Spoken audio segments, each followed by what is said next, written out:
আলোচনা হয়েছে, মিটিং আলোচনা হয়েছে এবং সবাই তাতে পক্ষপাতী যে দেখুন আমাদের বাংলায় সন্তোষ ট্রফিতে লাস্ট 11 বছর কোনো সাফল্য নেই। লাস্ট 2 বছর আমরা কোয়ালিফাই করতে পারিনি, এটা মানে অবিশ্বাস্য। বাংলা সন্তোষ ট্রফিতে কোয়ালিফাই করতে পারছে না।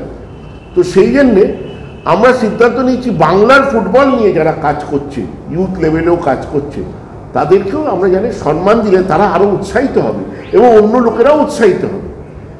মোহনবাগান যদি সবই বাইরের প্লেয়ার, বাইরের অফিসিয়াল, বাইরের কোচকে সম্মান দেয়, তাহলে বাংলার লোকেরা কি সম্মান পাবে না? তো সেইটা তো আমি প্রতিবাদ করেছি, আমি ওপেনলি প্রতিবাদ করেছি যে ইমিডিয়েটলি কলকাতা লিগে বন্ধ করা উচিত, যে কোনো বাইরের রাজ্যের প্লেয়ার খেলবে না, সব বাংলার প্লেয়ার খেলবে, সান অফ দ্য সয়েল খেলবে। আজকে তার জন্যই সন্তোষ ট্রফিতে আমাদের এই দুরবস্থা, এটা তো আমি প্রতিবাদ করেছি।